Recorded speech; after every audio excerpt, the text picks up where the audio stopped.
আসসালামু আলাইকুম। আশা করছি সবাই ভালো আছেন। মতার হোসেন চৌধুরী পর্যন্ত পড়া হয়েছিল। আজকে তারপরে থেকে শুরু করে টোটাল বাংলা সাহিত্যটাই শেষ করলাম।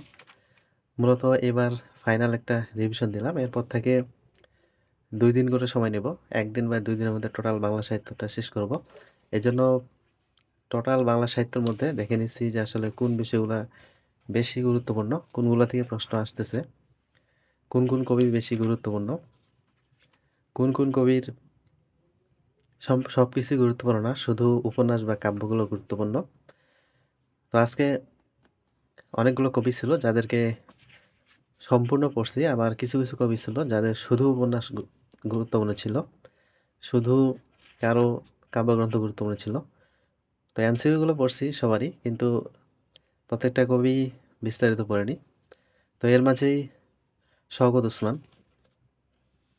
তারপরে ফররুখ আহমদ, আখতারুজ্জামান ইলিয়াস, সেলিম আল দীন, সৈয়দ অলিউল্লাহ, এই টাইপের কবিগুলা যেগুলা থেকে একটু প্রশ্ন আসে, এইগুলা একটু বেশি পড়ার চেষ্টা করছি, গুরুত্বপূর্ণ যেহেতু কবিগুলা। আর যেগুলো বেশি গুরুত্বপূর্ণ মূলত ওগুলো থেকেই প্রশ্ন আসে। বাকি যেগুলা গুরুত্বপূর্ণ না ওগুলো থেকে কিন্তু প্রশ্ন আসে না। যেগুলো থেকে প্রশ্ন আসে না ওগুলার নিচে কিছু এমসিকিউ দেওয়া আছে, মূলত আসলে ওগুলো থেকেই আসবে, এর থেকে বেশি গভীরে তেমন একটা আসবে না। তো এই টাইপের কিছু গুরুত্বপূর্ণ যেগুলো ছিল সেগুলো খুব বিস্তারিত পড়ছি। তারপরে শামসুর রহমান মোটামুটি ভালো গুরুত্বপূর্ণ ছিল, এই জন্য শামসুর রহমানটা পড়ছি। যেমন এখানে শহীদুল্লাহ কায়সার, আবু ইসহাক, এদের কিন্তু সব কিছুই গুরুত্বপূর্ণ না। শহীদুল্লাহ কায়সারের ২টা উপন্যাস সারেং বউ, সংসপ্তক, এই ২টা খুবই গুরুত্বপূর্ণ প্রধান চরিত্রগুলা সহ। আবু ইসহাকের উপন্যাসটা বেশি একটু গুরুত্বপূর্ণ। তো এই ২টা কবির সব কিছুই তেমন একটা দেখিনি, তবে এদের হচ্ছে যে বিষয়গুলো একটু গুরুত্বপূর্ণ ওইগুলো দাগ দিয়ে রাখছি। এরপর থেকে যখন রিভিশন দিব বা এরপর থেকে যখন আবার পড়ব, শুধু এই কবিগুলার দাগ দেওয়া জিনিসগুলো পড়ব।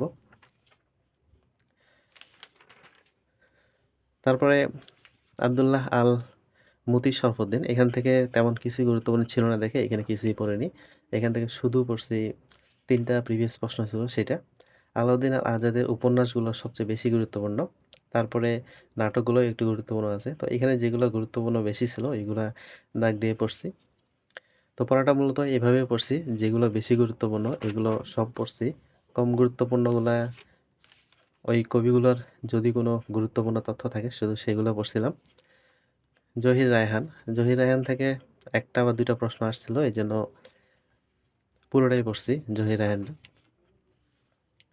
সৈয়দ শামসুল হক সবচেয়ে বেশি গুরুত্বপূর্ণ আধুনিক বর্তমান সময়ের প্রেক্ষাপটে, এই জন্য এটা মোটামুটি ভালো করে পড়ছি। কাব্যগুলা, কাব্যনাট্যগুলা, কবিতা, উপন্যাস যা আছে সব কিছু।